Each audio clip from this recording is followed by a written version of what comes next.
Ah, Louis. Perfect timing. As luck would have it. Come, my boy. I would like to have a word with you.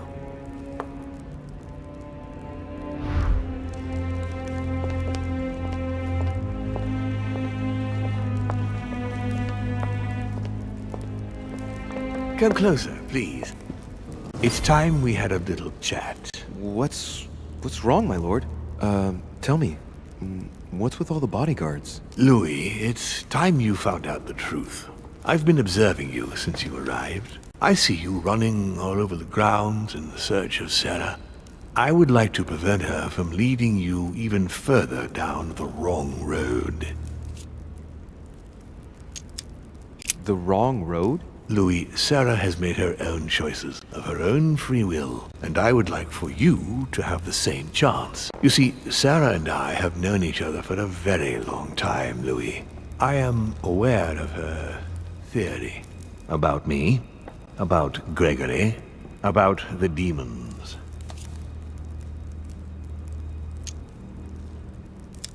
She's right.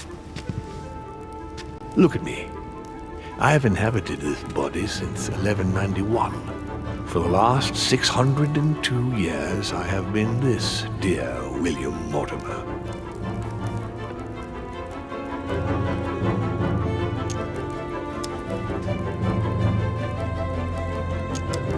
Lucifer, the fallen archangel, left heaven accompanied by 133,306,668 angels. Is it true that there are that many of you? No, I assure you, Louis. Forget your Bible class. It's ridiculous. We are not angels. We don't have wings. There is certainly nowhere near 1,000,000 of us. And for that matter, no sacred human text represents us correctly. There are several families, and the family to which I belong has 8 siblings, including Gregory and myself. Sir Gregory is your brother? Yes, what can I say? You can't choose your family. But it is very difficult to know exactly how many of us there are because a large number of our kind remain hidden or never reveal themselves even to us. You're the devil incarnate. The devil? I'm not saying that all Judeo-Christian folklore hasn't served us, but the truth is, of course, something quite different. Please, don't look at us through the primitive prism of religions. I am not hiding any horns or goat's feet, Louis. I have no tail. Why do you bring up folklore? You mean that you've taken advantage of people's beliefs? No, not exactly. I mean that we in fact created them from scratch. It is amazing to see how mankind has such a strong need to believe in something superior to itself. It was very instructive for what was to come. You've been Mortimer for 600 years? How long have the demons been among mankind? Oh, I don't think I'd be lying if I said that we have always been here. If I follow you, you must have witnessed some of the greatest moments in history. You could certainly say that, yes. Did you know ancient Egypt? Oh, yes, yes. We were gods on earth in those days. What did men call you then? Amenhotep IV. The 10th pharaoh of the 18th dynasty? Ooh, I see you're a connoisseur, Louis. Impressive. Did you know ancient Greece? In many ways, yes. One day Pericles, the next Parmenides. Just the memory of the time I spent working on acoustics with Pythagoras, well, it moves me quite deeply, to tell the truth. Pericles. He's the one who brought Athens to its golden age, isn't he? In a way, yes. He established democracy and then died during an epidemic. It wasn't so long after his 2 sons passed away. Isn't that right? Excuse me, Louis. I would rather not relive any more of that, if you don't mind. Did you experience ancient Rome? Oh, yes. Luxury and decadence, Louis. My family did indeed reign supreme, but from this period I retain only the works of my friend, Marcus Vitruvius Pollio. You seem to be fascinated by Christ. You weren't him, were you? Oh, no, not at all. He was my father, though, strange as it seems. I beg your pardon? Am I dreaming? Ugh, please tell me I'm dreaming. We should have the chance to talk about all that again later, but yes, he was my father. All the mythology surrounding Jesus of Nazareth really stems from my father's prideful need to show himself among men. I've noticed that you have a passion for the Crusades. Among other things, yes. Mainly the third. It was during the siege of St. Joan of Arc that I took possession of Lord Mortimer. And you've never changed skins or bodies since? I have used other envelopes, but only to carry out very short tasks. Apart from that, indeed, I have been able to retain the identity of William Alexander Mortimer throughout the centuries. And you truly have the power to manipulate the thoughts of men. That's right. Every demon has the capacity to infiltrate the minds of men and to read and steer their thoughts. And what do you do with this power? We help them, of course. And how is it you help men exactly? Let's just say that without us, man would probably never have left his cave. Fire, the wheel, tools, writing. We are the spark that inspires man to search, to grow, to evolve. Can you tell me more about your capacities, your supernatural powers? Supernatural? From my point of view, they are perfectly natural. Well, Louis, just because the monkey does not fly doesn't mean that we should consider the bird a supernatural creature. We are all part of a grand design. We are simply made like this. By developing our art, we are able to read thoughts as well as write in the minds of men. It is possible for us to make them bow to our desire, but it doesn't work without leaving some scars.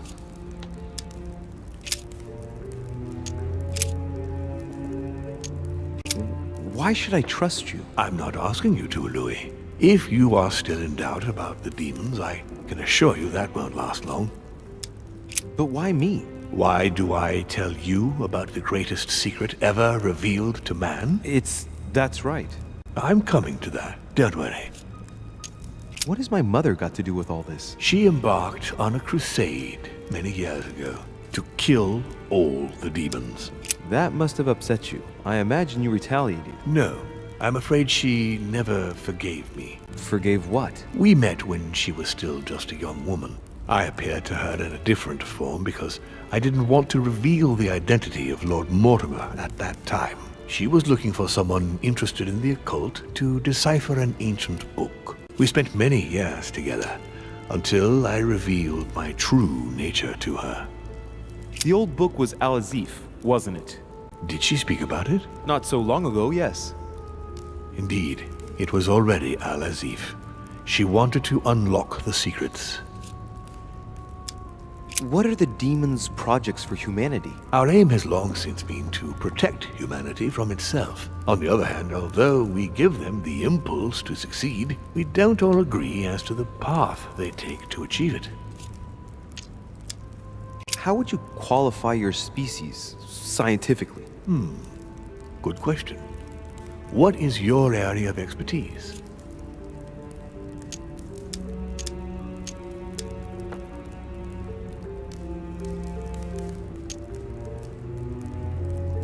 I would say biology.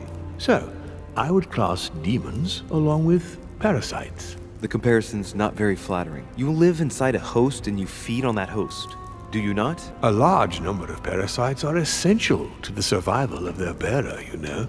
We do indeed choose a host, we enter inside them, and we evolve with them. But if you prefer a more philosophical approach, or a more poetical one, consider us as an idea. We are an idea that penetrates the human spirit. But in fact, in no way are we a danger for our hosts. Quite the contrary, we strengthen them.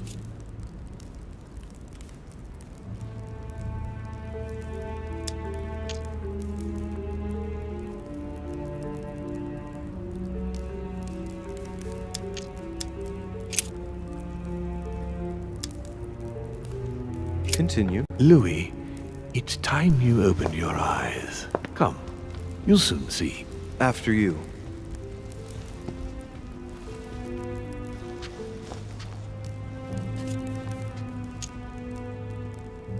If you could manipulate us mentally, what's the point of all the theatrics of the conference? You must suspect that we asked ourselves that very same question. For many centuries, we didn't organize any conferences, and most of the time, it ended in civil war between demons.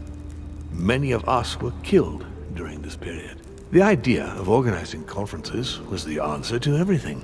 The interest being to erect some rules among ourselves. Our family first divided up all the principal countries of the world. Now, whenever one of us wanted to propose a major change between these countries, they summon the demon in question and initiate a conference. The demon that initiates the proposition doesn't have to give notification of the subject of the conference beforehand. Consequently, we participate along with our best assets. Once the humans are brought together, the conference begins, but we are forbidden to use our talents to influence the participants. The first meeting is held in order to expose the subject to all the participants, followed by several days of reflection, during which we are allowed to be persuasive but not to impose our will. A second meeting closes the conference with a final vote. So, for you it's a game, isn't it? I understand your remark, but after living several centuries, you stand back and enjoy what reflection and pleasure you can. But how do you agree on global policy? Locally, we often have competing interests, and sometimes we start wars between men which are linked to our disagreements. Most of the time, our father steps in and gives directives, which my family follow to the letter. Indeed, in my opinion, it is high time we moved on. What do you mean? I mean that a new era must begin. The old monarchic regimes are outdated, and it's time to evolve. So, von Borchert, he was looking for the Al-Azif for you. Exactly. Al-Azif has always belonged to my family, Louis, and with good reason. My father wrote much of it. Can you tell me what you've done with... What, you mean the Al-Azif? No, I already know that. Sarah came here with it and got rid of it. I was thinking of von Borchert. He isn't essential, but he is a trusted person. About him, how can I put this? I see. Well, he jumped me. It was him or me. You don't need to justify yourself, Louis. Don't worry. Did what happened to Elizabeth Adams have anything to do with you? Unfortunately, the poor girl became an issue between us, in spite of herself. A family of demons is still a family, and as in all families, there are disputes. Elizabeth's family, the Adams, has always been under the patriarchal control of my father. As he and myself are not really on very good terms, sending poor Elizabeth here was terribly rude of him, really. You did accept, though. No, I would say rather I was presented with a fait accompli by Gregory and went along with the intention of helping her. But this is my castle, and everyone is the master of their own home. It was you who killed her. The child was already condemned, Louis. My father would never have let her be. I had to pass inside her mind and, yes, make her take her own life. Trapped between the unyielding control of my father and your mother's terrible treatments, I wouldn't wish a life like that on anyone. Would you? So neither my mother nor Peru were ever guilty. You just gave me the runaround with that whole investigation. Now, don't take it the wrong way. I was obliged to keep up appearances so that Gregory wouldn't suspect me. And it enabled me to size you up, Louis. I hope I've answered all your questions, Louis. Come, I've something to show you. There is one question that remains to be answered. Why me? Why tell me all of this? Oh, haven't you guessed yet?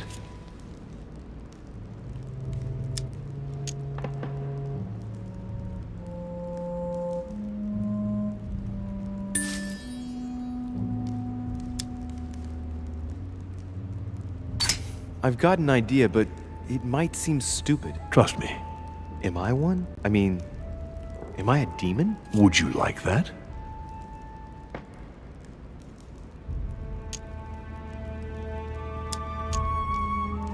No, I don't think so. I'm just a man, and that's fine with me. Look, we are of the gods, Louis. Always have been. You, as much as me, you are one of us, Louis. You too are a demon. Are you serious? You know it. Deep down inside, you know I am telling you the truth. Where do you think that natural, charismatic presence comes from? Your talent must already have manifested itself somehow.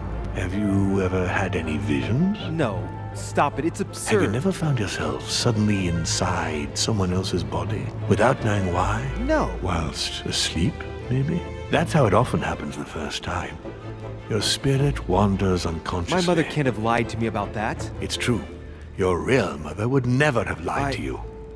What do you mean? Louis, I would rather you found this out from her own lips, but it's important that you know. Sarah is not your mother. What? I'm sorry you had to find out this way, Louis. But you must know the truth before you commit an irreparable act. No, no, it's not possible. You are my son.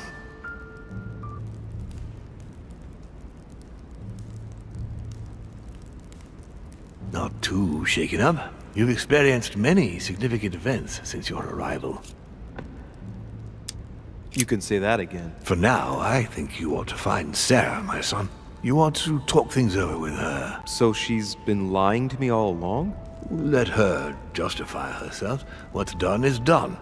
Sarah must explain herself. You must clear the air. We'll have all the time we need to talk afterwards. But all in good time. Before you join her, I'd like to give you something. As a demon, I would like to introduce you to your first talent. What do you mean? Open your mind, my son. Relax. You hold immense power. It's already there inside you. Empty your mind of all thoughts. Just let me show you the way. I should relax. Open your mind. Hear my voice. Feel the vibrations and listen to what has been happening to you deep inside, but which you have been concealing. Trust yourself. It's all already in there. I can hear something. Now breathe. It's a sound, very faint. That's right. Concentrate on it. My voice is growing fainter, but I am here. Whispers, words, mixed voices. Focus on one of them. Don't be afraid. I sense a stream. Some words are clear, but not all of them. Let them enter into your mind. I hear them. Now I can hear a clear voice. Well done, Louis. Congratulations. What was it? You are now able to read people's minds. What? You heard me. From now on, whenever a human speaks to you, you will be able to read their current thoughts. So, if you need to know something in particular from someone, all you have to do is make them think about it. But I'd be violating their minds, wouldn't I? No, nothing of the sort. You won't really be penetrating their psyches. Let's just say you'll be picking up residual signals emitted by their thoughts. It isn't intrusive at all, rest assured. There are also a few rules you need to know that govern this talent when used between ourselves. You can read the thoughts of demons as well as of humans. But be careful. A demon more experienced than yourself will know that you are spying and will often react quite violently. It's considered bad form to play around the psyche of another demon. It's a question of courtesy. But let's be clear. What is most considered bad form is getting caught. So I would advise against trying to read the thoughts of Gregory, for example. Home? Yes, the old grump is touchy and rather a stickler about the conventions. On that note, go and see Sarah, Louis. Otherwise, she might leave without you. We'll continue this discussion later if you want. Just join me in my study when you've finished.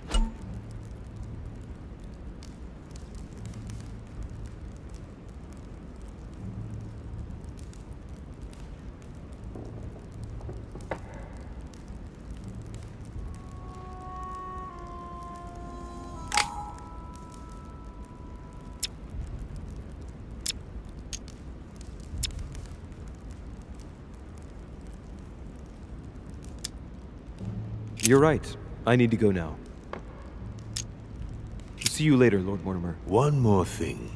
If you want to know the truth about your birth, ask her about Paris, 1763, at 12 Rue des Martyrs. That's where she disemboweled your mother to steal you from me.